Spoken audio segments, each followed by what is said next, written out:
শীতের দাপটে নয়, ডেঙ্গির দাপটে কাবু গোটা রাজ্য। শীতের শুরুতে ঝড়ের গতিতে বাড়ছে ডেঙ্গু আক্রান্তের সংখ্যা। ডেঙ্গি আক্রান্তের সংখ্যা দ্বিতীয় স্থানে মালদা। 15টি ব্লক এবং 2টি পুরসভা নিয়ে অবস্থিত মালদা জেলা।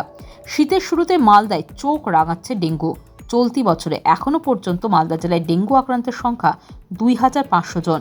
প্রতি সপ্তাহে মালদার বিভিন্ন ব্লকে ডেঙ্গি আক্রান্ত হচ্ছে প্রায় 200 জন, যদিও গত সপ্তাহের সংখ্যাটা ছিল 250 জন।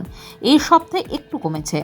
মালদা জেলার সবথেকে রতুয়া 2 নম্বর ব্লকের ডেঙ্গি আক্রান্তের সংখ্যা বেশি।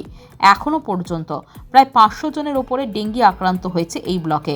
তবে পৌরসভা এলাকায় ডেঙ্গি আক্রান্ত খুব একটা নেই, দাবি ইংরেজবাজার পৌরসভার। যেটা বলছে এটা শহরের না, মালদা জেলার কথা বলছে। শহরে কিন্তু অনেক কম, প্রায় আমি যেটা জানি সেটা 70-র নিচে ডেঙ্গু হয়েছে, কিন্তু ভালো হয়ে গেছে।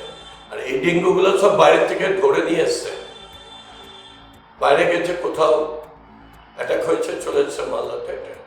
কিন্তু আমাদের অ্যালার্মিংয়ের মতো কোনো ব্যাপার নেই। তাও আমরা খুব সচেষ্ট। টাইম টু টাইম আমরা স্প্রে করা, ডোর টু ডোর নকিং করা, যা যাবতীয় কাজ করছে। অন্যদিকে মালদা মেডিকেল কলেজ সূত্রে জানা গেছে, এই মুহূর্তে মালদা মেডিকেল কলেজ হাসপাতালে চিকিৎসাধীন 9 জন ডেঙ্গি আক্রান্ত রোগী। তার মধ্যে গত 24 ঘন্টায় 5 জন ভর্তি হয়েছে এবং আগে থেকে ভর্তি রয়েছে 4 জন। খবর পেলাম পুরানো 4 জন ভর্তি ছিল, এখন রিসেন্ট আরো 5 জন ভর্তি হয়েছে, টোটাল 9টা। আচ্ছা, এদের জন্য কি আলাদা ওয়ার্ড করা হচ্ছে না অন্যান্য রোগীদের সাথে? কোনো রোগীর সাথে সব থাকে।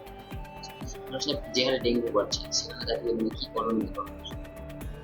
জেলা স্বাস্থ্য দপ্তর সব রকম অধিকারের ব্যবস্থা তো করছে, ট্রেনিং করছে, তার জন্য সমস্ত রকম প্রিকশন জানা সব জনগণকে জানাচ্ছে। অন্যদিকে বর্ষা শেষ হয়ে গেল, শীতের শুরুতে ডেঙ্গি আতঙ্কে ভুগছেন মালদাবাসী। সংশ্লিষ্ট পৌরসভা 23 নম্বর ওয়ার্ডের ডকপুকুর, কুলিপাড়া সহ একাধিক এলাকায় এখনও নেই নিকাশি নালা, ফলে বাড়ির সামনে জল জমে থাকছে। আতঙ্কে সংশ্লিষ্ট এলাকার প্রায় 15 থেকে 20 হাজার ওয়ার্ডবাসী। খুব শীঘ্রই নিকাশি নালা তৈরি করে এই সমস্যার সমাধান হবে, দাবি পৌরসভার। দীর্ঘদিন ধরে ডেঙ্গুর সমস্যা পশ্চিমবঙ্গ জুড়ে। তো এই সরকার যতদিন আছে ততদিন ডেঙ্গুর সমস্যা আর মিটবে না, রাজ্যে এটা নিশ্চিন্তে থাকুন। আর কালকে একটা সম্ভবত তালিকা বেরিয়েছে, যে তালিকায় দেখলাম মুর্শিদাবাদ প্রথম এবং মালদা দ্বিতীয়। তো এটাতে খুব আতঙ্কের বিষয়, এবং আতঙ্কে আমিও ডেঙ্গু রোগে আক্রান্ত ছিলাম একবার নয় দুবার আক্রান্ত ছিলাম।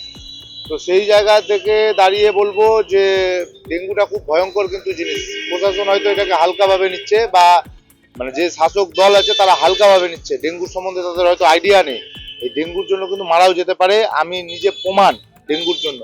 তো আশা করি এই ডেঙ্গুর যদি সমস্যার সমাধান করতে হয় তাহলে সবাইকে কাঁধে কাঁধ হাতে হাত মিলিয়ে কাজ করতে হবে, এবং যদি জনগণকে ভালোবাসে তাহলে জনগণের কথা ভাবতে হবে, তাহলে সব ঠিক হবে।